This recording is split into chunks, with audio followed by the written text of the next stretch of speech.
This is Whiskey Whereabouts. I'm Tim, and it's that time of year again. It is the Scotch Whisky Gift Guide. So if you're somebody who isn't a Scotch Whisky drinker, you're looking for ideas to gift a bottle to somebody, maybe you are a Scotch Whisky drinker and you're just looking for ideas for a gift for yourself, you've come to the right place. And we're doing it a little bit differently this year. This year, I'm going to go down my list of recommended bottles at different price categories that you can actually find at most decent liquor stores, whiskey shops. It all starts right now. My whiskey journey has taken me to Scotland and back. I've explored whiskey education, tastings, and distilleries from Islay to Speyside. And now my journey continues here, with you, on Whiskey Whereabouts. So to prepare this year's list, I went out to the sort of local liquor shops in the neighborhood without sort of journeying to the ones I know have the bigger selection, the sort of more exotic things, just to see what was out there. And I also enlisted the help of some friends, some subscribers of the channel located in different states, in different parts of the US, to go to their local shops, take some pictures of the whiskey shelves so I could get a feel for what's out there, what's readily available, so that I could give you a list of recommendations that if you go to a reasonably well-stocked shop in your area, you should be able to find most of these whiskeys. Before I get into the first sort of price category level, I want to throw out some of my general kind of pieces of advice, recommendations to you. If you're not a whiskey person, I generally, and I said this last year, tell people to stay away from the big package or gift boxes that have the bottle and the glasses in it, unless it's the exact same price as the bottle. As whiskey drinkers, we generally don't care about it and don't want these accessories. We just want the whiskey, and so you use those dollars to get the best whiskey that you can, rather than trying to get one of these sort of gift sets. With that being said, I'd also like to remind my sort of general rule that we talk about on the channel is not to chase price. Price does not indicate quality. Don't go in and buy the most expensive bottle within your budget and assume that that one is the best. As far as gifting Scotch whiskey goes, for me, I like it all. Some people are partial toward the peated Scotch whiskey, only want the un-peated Scotch whiskey. If you don't know the answer to that question, it's probably safer to go with a non-peated whiskey, but by buying a decent quality peated Scotch whiskey, you may open a door for somebody who otherwise wouldn't have tried it. So I really wouldn't worry that much about it if you don't already know their preference. If you do, I'm going to give you options. So I'm going to give you my picks of what you can expect to be available on the shelf at different price categories. 2 bottles for each price, 1 peated, 1 unpeated. So as we peruse the shelves, I'm going to bump up the price category to less than $70. So why that jump? It's because the options between aren't spectacular. They're the bottles that sort of everybody knows and everybody's had, and they're not really well presented, and I think we can do a little bit better by pushing just a little bit further on the price category to get into our first options. So our first peated option that is pretty available is going to be this bottle, the Ardbeg 10-year. It's a staple. It's a 10-year, non-chill filtered, no color added, entry sort of level core, big smoky Islay whiskey. And it's delivering a lot of quality whiskey, a big experience for $65 or so. This is remains a pretty good value whiskey in today's market. I promised you non-peated whiskeys as well, but I didn't promise you I'd leave Islay just yet. So under $70, I'm gonna stay on Islay, but I'm gonna go to Bruichladdich, and it's the classic laddie, okay? So it's that powder blue bottle. It's so easy to recognize on the shelf at the shop.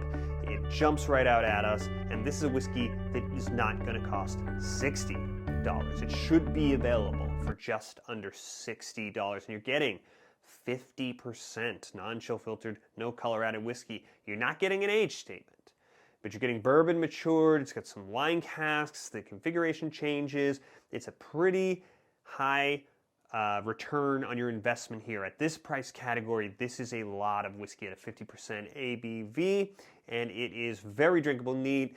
You can have it with some water. It's a cool looking bottle. It's a really good value, and it would make a nice gift. Before I leave this price category, so one bottle sort of jumping out to me on the shelf as I go around, And this is one for somebody that maybe is into blends, Johnnie Walker, and I'm just going to point out the existence of the Johnnie Walker green label. It's a blended malt. It's a 15-year age statement. It otherwise has that sort of bad Diageo kind of 43% and chill filtered color added and all that stuff. This is not blended whiskey. This is blended malt. So all of the whiskey that's going in is 100% barley. It's been distilled in the copper pot stills, the way the other single malts that we're talking about here today. And it's Kalila, Talisker, Linkwood, and Cragganmore. And there are better blended malts, even at this price, maybe even cheaper, but not on every shelf. In terms of a blended malt that's readily available that you're going to find in a lot of places, here is an option. Is this whiskey as good value as the other two whiskeys I just listed? Absolutely not. But if you know somebody's into blends, this is a nice pivot. So transitioning from blended whiskey into the single malts with the blended malt. Again, it should be $68, $69. If you're over $70, then no. So scanning the shelves, and they're usually not organized by price.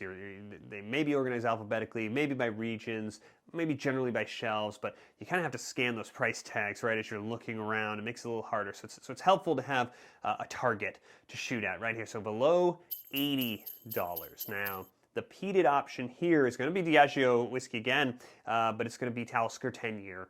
And this is whiskey that should be closer to the 70 than the 80. It should be about $72-ish or so. This is 45.8% that Talisker ABV. The rest of it is that Diageo presentation. It's not very good. And it is peated, but it's not from Islay. It's from Skye. It's a little different. Is this whiskey as good as that Ardbeg 10 we talked about? No.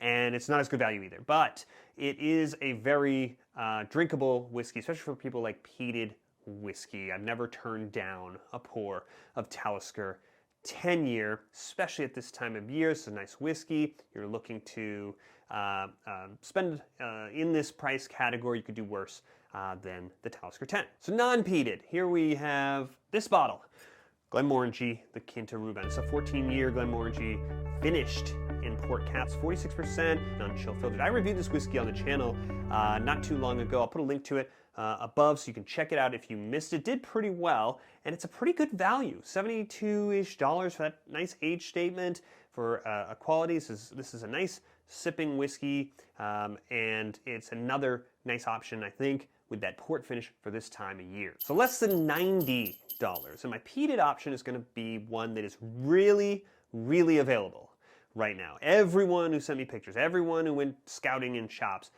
could get this bottle right now. But it's also a limited bottle, so it's not going to be around forever, and that may make it sort of enticing to gift to somebody. It's from Lagavulin, it's the 11-year, and it's the Offerman. This is the third, I think, in the series. It's a tie-in with the actor Nick Offerman, but we don't care about that.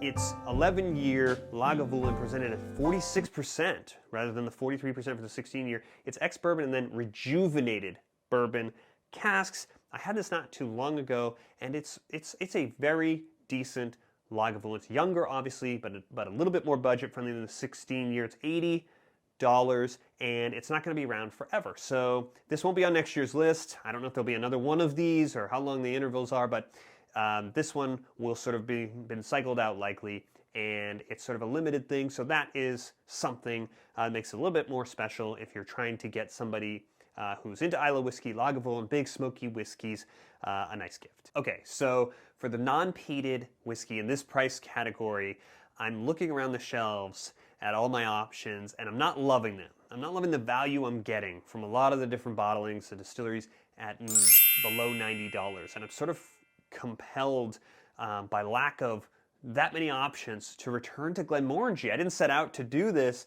but I really think the core range Glenmorangies are giving us a pretty solid presentation for decent value for the experience that you're getting relative to some of these other really, really big mass distilleries that we know that are everywhere. So this time it's going to be a non-age statement. Glenmorangie is called the Nectar d'Or. This is a Sauterne wine finished whiskey, 46%. It's a little pricey.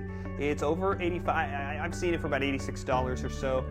A lot of people in a sort of core range comparison test We'll pick the 14-year, the Quinta Ruban, over this one, even though it's cheaper. It makes that 14-year even better value. I'm not selling this one that well, but it is a really nice whiskey, a nice experience with a slightly exotic wine cask that somebody may not be familiar with, may sort of open up a door. So I would recommend it relative to what else is out here if you want to spend to this point with a non-peated whiskey. Under $100, so the peated version of the whiskey that I'm going to choose this time is barely peated. It's another Diageo whiskey with a sort of weak presentation, but it's the Oban 14-year. It's sort of a standard. It's very, very well known, and it's a whiskey. It's not really entry level, but sort of when you graduate into off the entry level, but it's only lightly peated. It's pretty subtle. So this is a whiskey I want to include relative to what else is sort of there hovering below that $100 sort of mark, give you some options, and also a nice choice if you're not sure if somebody has a taste for sort of peated Scotch whiskey, or if you're looking to kind of introduce them to it. It's going to be pretty subtle. I wouldn't say this is the best value whiskey on the list, but in terms of what is available sort of in this neighborhood, this is a pretty nice age statement, a nice sort of well-known whiskey to gift somebody in this category that isn't a whiskey that comes on too strong, that's pretty mellow. Another sort of mellow, real crowd-pleasing whiskey comes in this category, and I'm gonna hold it to because I've seen it below the 100, and I've seen it creep above the 100. And below the 100, this is a pick, and it's the Balvenie 14-year. Again, 14 years. This is the Caribbean cask, and it's a 43%, but it's not in chill filter, it's not color added.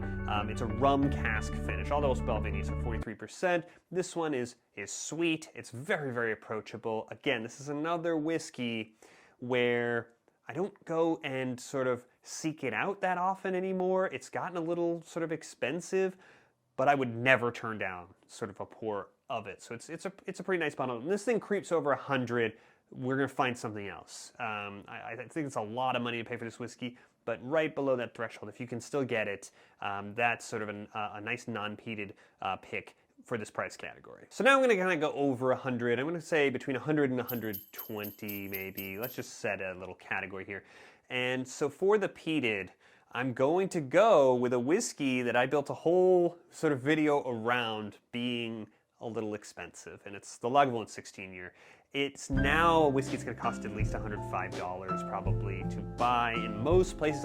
When I post that video, I got people saying I can get it for less, I can get it in the 90s.